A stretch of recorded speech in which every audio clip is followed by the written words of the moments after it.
Hey, what's up guys? 안녕하세요, 핏불리 문석규입니다. 이번 시간에 여러 연구 결과로 입증된 누구나 확실하게 살 빼는 방법 3가지를 다뤄볼게요. 일단 인체는 정말 아쉽게도 단순하게 운동을 한다고 몸에 저장되어 있는 체지방을 바로 분해해서 사용할 수가 없습니다. 살을 빼려면 최소 30분 이상 운동을 해야 한다는 것도 TV나 분명 어딘가에서 한 번쯤은 들어보셨을 거예요. 이 말은 사실 생리학적으로 굉장히 맞는 말인데 이유는 뒤에서 알려드릴게요. 일단 살을 빼기로 마음을 먹었으면 지방에 대해 아셔야 합니다. 지방은 지방 세포 안에 저장된 중성지방의 형태로 존재하는데 제가 지난 영상에서 다루었듯이 살이 찌는 이유는 지방 세포 속 중성지방의 크기가 커지면서 배가 나오고 팔뚝살이 두툼해지는 이유가 여기서 나옵니다. 이 지방세포 속 중성지방을 태워버려야 살이 빠지는데 성가시게도 인체는 중성지방을 태우기 전에 지방세포 속 중성지방을 꺼내와야 그때 사용할 수가 있습니다. 반면 탄수화물은 필요에 따라 빠르게 에너지를 불태울 수 있어 운동 초반에 하는 모든 운동의 에너지 의존도는 탄수화물에 주로 의존합니다. 이 개념만 정확하게 이해하셔도 여러분이 탄수화물 섭취가 운동에 있어 얼마나 중요한지 알 수 있을 거예요. 반면 지방은 지방을 동원하는 호르몬이 분비되어야만 활용할 수가 있습니다.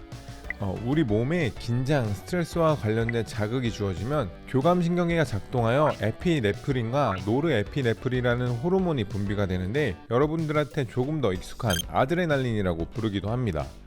누군가와 싸움을 하거나 고중량 훈련을 할 경우 외부 자극으로 인해 인체는 저장되어 있는 에너지를 분해해 최고의 힘을 낼 수 있는 상태를 만들어야 해요.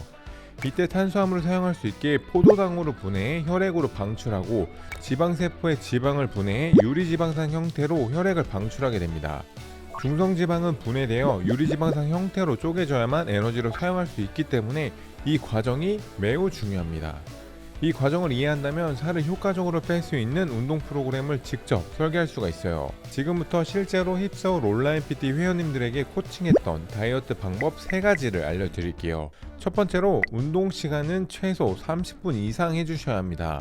에피네프린과 노르에피네프린은 운동 시간이 증가함에 따라 혈중 농도가 증가합니다. 특히 에피네프린은 혈당의 변화에 민감하기 때문에 단시간 낮은 강도의 운동에서는 거의 변화가 없고 장시간의 고강도 운동 중에는 증가하는 모양을 보여요. 이와 같은 이유로 앞서 말했던 다이어트가 주 목적이라면 최소 30분 이상의 운동을 지속해 주셔야 합니다. 헬스장에서 고강도 웨이트 트레이닝을 하던 집에서 핏블리 웨이홈트를 따라하던 최소 30분 이상의 운동을 하는 걸 추천드리겠습니다. 두 번째로 운동 강도를 체계적으로 설정해야 합니다. 가장 중요한 것은 운동 강도가 떨어지지 않도록 유지하는 겁니다. 저항 운동 중 에피네프린과 노르에피네프린의 농도를 측정한 연구 결과에 따르면 바벨 스쿼트를 10회 6세트 진행했을 때 첫 번째 세트의 스쿼트 무게로 6번째 세트까지 그대로 진행하며 운동 강도를 유지할 수 있었던 A는 실험 도중 무게가 줄어든 B에 반해 높은 에피네프린, 노르에피네프린 농도를 보였다고 해요. 실제로 노르에피네프린의 경우 운동 강도가 최대 산소 섭취량 50% 이상이 되면 급격하게 증가하고 에피네프린은 빠르게 증가하지 않고 유지되다가 운동 강도가 최대 산소 섭취량 60에서 70% 수준을 넘어갈 때부터 증가하기 시작합니다. 쉽게 말해 운동 중간에 힘들다고 무게를 낮추거나 핸드폰 하면서 쉬는 시간을 길게 가져가면 그만큼 운동 효율이 뚝 떨어지니 운동할 때는 집중해서 짧고 굵게 하는 게 중요합니다. 사실 운동 강도를 조절하는 가장 정확한 방법은 운동 중 산소 소비량을 확인하고 젖산염 농도를 주기적으로 측정하는 것이 가장 좋겠지만 사실 이건 운동 생리학실에서나 측정이 가능하기 때문에 현실적으로는 어려움이 있으므로 꼭 운동일지를 작성하는 습관을 길러 세트수, 무게, 횟수, 휴식 시간 같은 거를 기록을 하며 운동 강도를 유지하는 게 중요합니다. 그게 귀찮고 어렵다 하시는 분들은 전문가의 도움을 받는 게 가장 효과적이고 집에서 운동하시는 분들의 경우 핏블리 채널에 업로드한 웨이홈트를 3개 이상 연속으로 따라하거나 힙서울 온라인 PT 프로그램을 듣는 걸 추천드릴게요. 자세한 루틴은 제가 이전에 올린 한 달 루틴 영상을 참고해주세요. 운동 강도는 어떠셨어요? 일단 기본 심박은 135를 유지하고요. 최고 175에서 180까지는 찍더라고요. 근데 괜찮았어요. 견디면 되겠구나 싶은 정도여서 아주 무리 없이 잘 따라오고 있습니다. 저희가 사실 이번부터 초급자, 중급자, 상급자 이렇게 나눠서 하는데 난이도가 올라갈수록 심박수도 같이 올라가거든요. 좀 있으면 200 이상. 제 신장에 제 나이에 200 이상 괜찮나요? 괜찮아요. 네, 어차피 제 몸 아니니까. 아? 마지막으로 늘 강조하는 근력 운동 후 유산소를 병행하는 겁니다. 우리가 운동을 하면 혈액속에 방출된 유리지방산 중 실제로 산화되는 양은 운동량에 따라 다르겠지만 3분의 1 미만이라고 해요.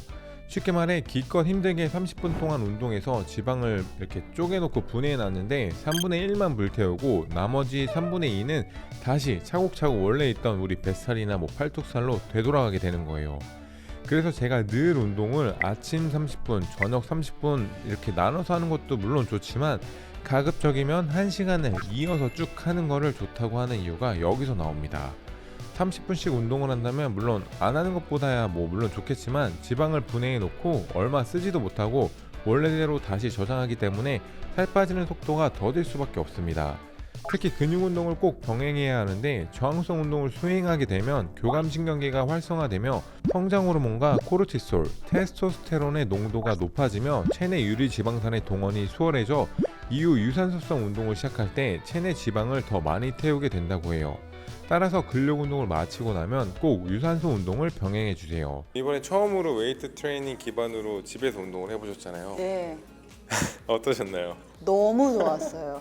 요즘엔 또 마스크를 쓰고 운동을 하는 부분에서 가장 불편함을 느꼈었는데 매트를 펴기만 하면 되고 가만히 기다리고 있으면 선생님이 찾아오시니까 그냥 하고 싶은 거 하다가 휴식 취하다가 워밍업부터 차근차근 알려주시니까 꾸준히 할 수 있었던 비결 중에 하나가 바로 식단을 저희 힙서울에서 제시해드린 식단대로 적용을 하고 나서 효과가 있었나요? 바디 프로필이나 이런 걸 찍으면서 다이어트를 이제 하면서 식단을 많이 해봤거든요. 체지방이 빠지다 보니까 근육이 같이 줄어들었었는데 힙서울의 영양 코치님에게 코치를 받고 나서 립매스업이라고 해서 근육량은 늘어나고 체지방은 줄어드는 효과를 봤어요. 그래서 아, 이게 내가 어떻게 음식을 먹으면 이렇게 될 수 있겠구나라는 걸 좀 느끼게 됐던 것 같아요. 줌 같은 경우에는 저뿐만 아니라 한 회원 5분이 같이 보이거든요. 그때 제가 너무나 힘들 때 다른 회원들 이렇게 보고 있으면 열심히 하고 있으면 저도 하나 더 이렇게 되더라고요. 제가 느껴지기에 이거 한 10번은 더 할 수 있겠다라는 파워가 몸에서 느껴지니까 체력적으로도 증가하시고 건강해지셨네요. 정말 너무너무 많이 해요. 그러신 것 같아요. 이렇게 이번 시간에는 체지방이 빨리 빠지는 방법과 왜 30분 이상 운동하는 게 효율적인지 다뤄봤어요. 제가 늘 강조하는 생리학을 조금만 이해해도 정말 빠르고 효율적으로 다이어트 할 수 있으니 꼭 핏블리 생리학 책을 구매해서 조금씩 독학해 보는 것을 추천해 드릴게요. 또 집에서 혼자 운동하시는 분들이라면 WTPA 협회분들과 힙서울팀이 함께 만든 힙서울 온라인 PT 교육으로 효율적이게 다이어트를 해보는 걸 추천드리겠습니다. 네, 제가 준비한 영상은 여기까지고요. 영상을 보시고 도움이 되신 분들은 좋아요와 구독 부탁드리겠습니다. Thank you guys. But I can see that you don't realize, and that's what made me fall in love.